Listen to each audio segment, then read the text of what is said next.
Hello friends. आज हम बात करेंगे ट्रॉमा पे। जैसा कि आप सबको पता है, आज 17 अक्टूबर वर्ल्ड ट्रॉमा डे है। वर्ल्ड ट्रॉमा डे के दिन हम ट्रॉमा पे बात करने वाले हैं और ये समझने की कोशिश करेंगे कि ट्रॉमा क्या है और ट्रॉमा से कैसे बचा जा सकता है। ट्रॉमा जो है वो कैसे हमारी लाइफ को डे टू डे एक्टिविटीज़ में प्रभावित करता है। जो ट्रॉमा है वो किसी भी तरह का हो सकता है। ट्रॉमा आपको मेंटल हो सकता है, फिजिकल हो सकता है, आपको इमोशनल हो सकता है। ट्रॉमा के अलग अलग तरह के टाइप्स हो सकते हैं, पर हम आज यहाँ बात करेंगे फिजिकल ट्रॉमा की। ट्रॉमा क्या है, क्यों होता है, ट्रॉमा से कैसे बचा जा सकता है और ये वर्ल्ड ट्रॉमा डे मनाने का क्या उद्देश्य है। वर्ल्ड ट्रॉमा डे मनाने के पीछे जो उद्देश्य है वो ये है कि इसके द्वारा हम पब्लिक को अवेयर कर पाएं, पब्लिक में ये अवेयरनेस आए कि वो ट्रॉमा से बचे। Because prevention is better than cure. अगर आपको कोई बीमारी हो जाती है और अगर आप बीमारी होने के पहले ही उसको प्रिवेंट कर सकते हैं, कर पाते हैं, तो ये आपके लिए ज़्यादा अच्छा होता है। तो सबसे जो मुख्य उद्देश्य है वर्ल्ड ट्रॉमा डे मनाने के पीछे वह है पब्लिक अवेयरनेस, कि आपको ट्रॉमा ना हो। ट्रॉमा नहीं होगा तो आपको उससे होने वाली जो कॉम्प्लिकेशन है वो नहीं होंगी और आप उस चीज से बच सकते हैं। What is world trauma day, इस पे हम आगे बात करेंगे आज। What is trauma? Trauma means any injury caused to the body, any injury caused to the body by the external force, any injury caused to the body by the external force, may be a road traffic accident, may be fall, fire, assault, earthquakes, or any natural disasters, may be a war injury, may be a industrial injury. Trauma किसी भी तरह से हो सकता है, चाहे वो गिरने से हो, एक्सीडेंट से हो, चाहे वो आपको कहीं इंडस्ट्री में कोई एक्सप्लोजन हो जाए उससे हो, या कोई फायर क्रैक से हो, जैसे पटाखे चलाते हैं दिवाली पे। तो ट्रॉमा किसी भी तरह से हो सकता है, लेकिन उसका जो मोस्ट कॉमन कोज है वो 60% केस में जो है वो रोड ट्रैफिक एक्सीडेंट, आरटीए जिसको हम बोलते हैं, रोड साइड पे जो एक्सीडेंट होते हैं, मोस्ट कॉमन कोज है। 17 अक्टूबर जैसा हमने बात करी, हम वर्ल्ड ट्रॉमा डे के रूप में सेलिब्रेट करते हैं।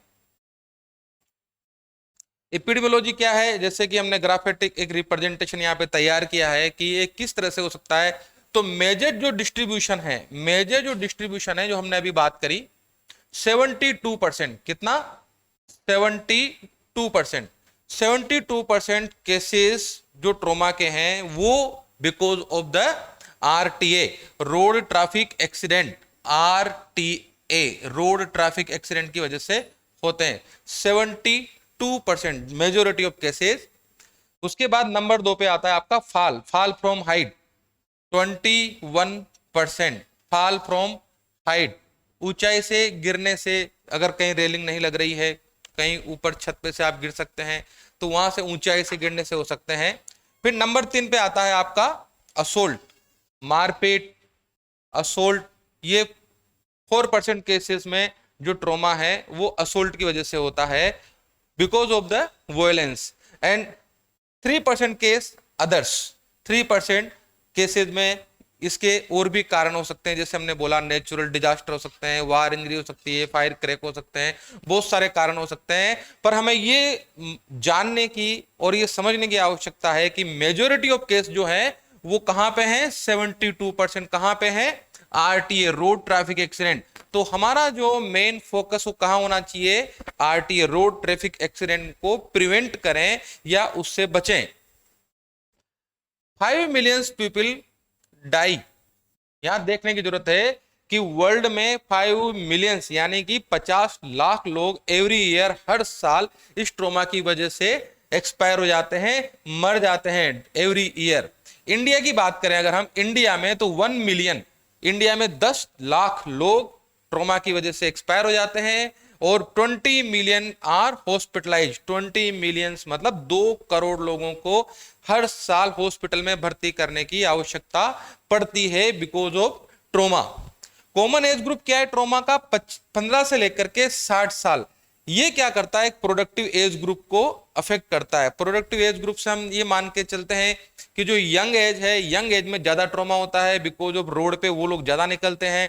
और यंग एज जो होती है वो किसी भी नेशन की प्रोडक्टिविटी को सफर करती है, क्योंकि कोई भी काम जो इस तरह का है जो नेशन को प्रोग्रेस कराता है, वो यंग एज की जो एक जनरेशन है वो उसमें बहुत बड़ा उसका योगदान होता है। तो ये प्रोडक्टिविटी रेट को भी सफर करता है। Prevention is better than cure, जैसा कि हमने बात किया, prevention is better than cure 11 से 17 जनवरी 2020 को रोड सेफ्टी वीक के तौर पे मनाया गया था। ये उसका लोगो लिया है हमने। Prevention is better than cure. 4 E's for road safety. 4 E's से क्या मतलब है आपका? नंबर 1 आपका education, number 2 enforcement, number 3 engineering and number 4 emergency care. आपको 4 चीजें ध्यान रखनी है जिस पे हम बात करेंगे आगे। 4 E's, 4 E's, concept of 4 E's। Number 1 education, number 2 engineering, to prevent, number 3 enforcement and number 4 emergency care. This are the concept of 4 E's for trauma. 4 E के बारे में हम आगे बात करेंगे। 4 E क्या क्या है? नंबर 1 पे हमने बात कर ली अभी, एजुकेशन। तो एजुकेट द पब्लिक, हमें पब्लिक को एजुकेट करना है। एजुकेशन के बहुत सारे माध्यम हो सकते हैं, जैसे हम मोबाइल पे किसी को अवेयर कर सकते हैं, ठीक है, किसी को हम सोशल मीडिया के माध्यम से, जैसे कि अभी हम सोशल मीडिया के माध्यम से आपको मैसेज डाल रहे हैं, एक वीडियो डाल रहे हैं, सोशल मीडिया के माध्यम से अवेयर कर सकते हैं। हम कहीं भी किसी तरह के एक, जिसे बोलते हैं कि पब्लिक में सेमिनार या वेबिनार आयोजन कर सकते हैं, प्रिंट मीडिया में दे सकते हैं, पब्लिक को क्लासरूम में, सेमिनार में, इनमें एजुकेट करना है। एजुकेशन का क्या मकसद है हमारा? टू एजुकेट, कि वो हेलमेट पहने, वियरिंग हेलमेट, जब भी वो गाड़ी चलाएं, बाइक चलाएं, घर से निकलें तो हेलमेट पहन करके ही निकलें, नंबर 1। नंबर 2, अगर 4 व्हीलर चला रहे हैं तो सीट बेल्ट हमेशा पहने। हेलमेट पहनना जरूरी है, सीट बेल्ट पहनना जरूरी है। हम बार बार पब्लिक को इसको समझाएंगे, पब्लिक अवेयर होगी, तो अगर एक्सीडेंट हो भी जाता है तो उसकी जो ग्रेविटी है या उसकी जो सीवियरिटी है वो कम हो जाती है। देन हम समझाएंगे always follow the traffic rules, कि आपको ट्रैफिक रूल का हमेशा पालन करना है। जहां रेड लाइट है वहां रुकना है, ग्रीन है तो जाना है, जहां जेब्रा क्रॉसिंग है वहां पे धीरे चलना है, लेफ्ट साइड में आपकी जो लेन है आपको गाड़ी उसी में चलानी है, जहां पे ओवरटेक करने के लिए सिंबल आपका लगा हुआ है कि ओवरटेक नहीं करना, वहां ओवरटेक नहीं करना है, निर्धारित स्पीड से आगे गाड़ी को नहीं चलाना है। ये सब ट्रैफिक रूल्स को आपको फॉलो करना चाहिए एक जिम्मेदार नागरिक होने के नाते। अगर आप ट्रैफिक रूल को फॉलो करेंगे तो आपको हेड इंजरी के चांसेस कम हो जाते हैं। Then avoid intake of alcohol और ड्रग्स, आपको किसी भी तरह के नशा करके गाड़ी नहीं चलानी है। ड्रिंक एंड ड्राइव दोनों साथ में नहीं करनी है। Drink and drive is the dangerous, ये आपके खुद के लिए भी डेंजरस है और अगर आप दूसरों के लिए भी हानिकारक सिद्ध हो सकती है। एंड मोस्ट इंपोर्टेंट, आपको मोबाइल फोन को ड्राइविंग के टाइम पे यूज नहीं करना है। मोबाइल फोन अगर आप यूज करते हैं तो मोबाइल फोन को यूज करते तो क्या होता है, आप टेक्स्ट कर रहे हैं, किसी को एसएमएस कर रहे हैं, पढ़ रहे हैं, आपका ध्यान उस तरफ से गाड़ी की ड्राइविंग से हट करके आपका ध्यान भटक जाता है और एक्सीडेंट होने के चांसेस बढ़ जाते हैं। Then ensure proper lightning and railing and lightning, कहां पे? बालकनी, स्टेयर, रूफ, यहां पे आपको सेफ्टी के लिए रेलिंग और लाइटिंग होना आवश्यक है, ताकि फॉल फ्रॉम हाइट्स के गिरने के चांसेस कम हो सकें और आप उससे बच सकें। हम क्या करते हैं, घर बनाते हैं और हम सेफ्टी का अगर ध्यान नहीं रखते हैं तो सुंदर घर बनाने के बाद भी उसमें रहने वाले अगर सुरक्षित नहीं है, हम दरवाजा क्यों लगाते हैं कि बाहर से कोई ना आ पाए? तो हमें रेलिंग और लाइटिंग भी लगानी चाहिए ताकि हम गिर ना पाए। अगर हम गिर जाएंगे या हमारे घर वाले उसमें गिर करके इंजर्ड हो जाते हैं तो वो घर हमारे लिए अच्छा नहीं है। तो इसलिए आपको सेफ्टी का पूरा ध्यान उसमें रखना चाहिए। तो हमें क्या किया, सबसे पहले हमने पब्लिक को एजुकेट किया। 4 E के कंसेप्ट में नंबर 1 हमने पब्लिक को एजुकेट किया। अब नंबर 2 पे आएंगे। नंबर 2 क्या है? इंजीनियरिंग। इंजीनियरिंग में क्या करेंगे? इंजीनियरिंग में ये मेनली इसमें जो रोल है वो गवर्नमेंट एजेंसीज का है इंजीनियरिंग में। और जो व्हीकल बनाती हैं, जो एजेंसीज हैं, उनका इसमें रोल है। वो क्या कर सकते हैं कि बेटर डिजाइन व्हीकल्स की डिजाइन इस तरह की बनाए हैं कि वो फुल्ली इक्विप्ड हो। फुल्ली इक्विप्ड किससे हो? सेफ्टी मेजर से।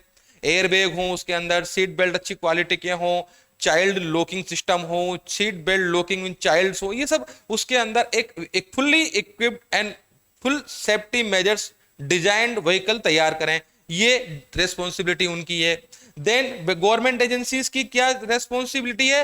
रोड उनको बनाने हैं अच्छे वाले। रोड की डिजाइन इस तरह की हो कि वो एक्सीडेंट्स के बचने के लिए, जैसे उनका कर्व पे उनका ढलान इस तरह का हो कि वो गाड़ी उलटने का खतरा कम रहे। और जहां जहां पे रोड इस तरह के हों वहां ट्रैफिक सिग्नल लगाएं, डिजाइन ट्रैफिक सिग्नल की। जैसे अगर कहीं काम चल रहा है, आप देख रहे हैं इस पिक्चर में, तो रोड वर्क अहेड इस तरह के बोर्ड लगे होते हैं, आपको उनको फॉलो करना है। तो well design roads with traffic signals and safety measures, ये एक इंजीनियरिंग का इश्यू हो गया है। तो 4E में दूसरा ई क्या हुआ? पहला एजुकेशन, दूसरा इंजीनियरिंग। अब तीसरे की बात करेंगे। तीसरा क्या है? एनफोर्समेंट। एनफोर्समेंट क्या है? अगर आप समझाने के बाद नहीं समझ रहे हैं, आपको फैसिलिटी दी जा रही है, आप यूज नहीं कर रहे हैं, आपकी गाड़ी में एयर बैग भी है, सीट बेल्ट भी है, आपको समझा भी दिया गया है इसको लगाएं, पर आप नहीं लगा रहे हैं, इसका मतलब आपके जो स्वभाव में है वो नेग्लिजेंस है, लापरवाही है। तब यहां पे फिर गवर्नमेंट जो है वो स्ट्रिक्ट होना जरूरी है। ये गवर्नमेंट के लिए है तीसरा E, third E, enforcement. Government force करे, आपको रूल बनाए, नियम बनाए, कानून बनाए और आपको पेनल्टी लगाए कि अगर आप उसको नहीं यूज में ले रहे हैं। तो क्या क्या कर सकते हैं? हेलमेट का लीगलाइजेशन कर सकते हैं, सीट बेल्ट का कर सकते हैं, ड्रिंकिंग ड्राइविंग लॉज बना सकते हैं, चाइल्ड रेसिस्टेंट कवरिंग पॉलिसीज बना सकते हैं। जैसा कि आप पिक्चर में देख रहे हैं, ये स्पीडोमीटर है। आप गाड़ी ओवर स्पीड से जा रहे हैं, आपकी गाड़ी का स्पीड मेजर करेगा और चालान आपके घर पे भेज दिया जाएगा। चालान आएगा, अगली बार से आपको ये याद रहेगा एक बार पेनल्टी लेने के बाद कि मुझे ओवर स्पीडिंग नहीं करनी है। Over speeding is dangerous to, आप खुद के लिए भी डेंजरस है और दूसरों के लिए भी है। तो ये आपको एनफोर्समेंट, जो फोर्थ ई है वो एनफोर्समेंट, ये गवर्नमेंट के लिए है। देन लास्ट जो हमने 4E की बात करी वो है इमरजेंसी केयर। ई, फोर्थ ई इमरजेंसी केयर, ये एक आम पब्लिक के लिए भी है, आपके मेरे चिकित्सा कर्मी सबके लिए ये बहुत आवश्यक है। हर व्यक्ति को इमरजेंसी केयर में डील करना आना चाहिए। जब भी कभी एक्सीडेंट साइट पे आप किसी को देखते हैं तो आपको उसकी हेल्प करनी चाहिए। अब तो गवर्नमेंट ने भी ऐसा एक वो इंसेंटिव देने का प्रावधान कर लिया है कि उसमें पब्लिक डरे नहीं। जो भी रोड साइड एक्सीडेंट पे अगर आपको कोई मरीज मिलता है, आप तुरंत जो निकट का हॉस्पिटल है उसमें उसको लेके जाएं और अपना नाम नंबर लिखाएंगे तो आपको इंसेंटिव भी मिलेगा। तो आपको इमरजेंसी केयर जानना बड़ा आवश्यक है। इमरजेंसी केयर में क्या करेंगे? हमने ABCDE से एक फॉर्मूला बनाया है। तो प्राइमरी सर्वे एंड रेसुसिटेशन जो इमरजेंसी केयर में है वो है ए का क्या? Airway and cervical spine protection. आपने किसी रोड साइड पे एक्सीडेंटल विक्टिम देखा, आप अगर इस तरह के चिकित्सा कर्मी नहीं भी हैं, एक लेमैन भी है, तो आप देखें कि उसके सांस उसका बराबर आ रहा है कि नहीं आ रहा है। और सांस अगर नहीं आ रहा है तो उसके मुंह में आप देखें कुछ ऐसा एयरवे ऑब्स्ट्रक्शन में कोई पत्थर, कोई फॉरेन बॉडी, किस तरह की कोई चीज तो नहीं है, अगर है तो निकालें। उसका सर्वाइकल स्पाइन प्रोटेक्शन का क्या मतलब है कि उसको कभी भी रोल करें तो पूरा रोल करें, ऐसा नहीं गर्दन को एक तरफ रोल कर दिया आपने, सिर एक तरफ और बाकी का बॉडी एक तरफ, ऐसा नहीं करना है। पूरी बॉडी को एक साथ रोल करना है ताकि सर्वाइकल स्पाइन का प्रोटेक्शन हो। फिर उसके बाद ब्रीथिंग चेक करनी है, उसके सांस अच्छी तरह से ले पा रहा है, नहीं ले पा रहा है। नहीं ले पा रहा है तो आप माउथ टू माउथ उसको दे सकते हैं, आप कॉल करके किसी को बुला करके इंट्यूबेट करा सकते हैं ताकि उसका मेजर लिया जा सके।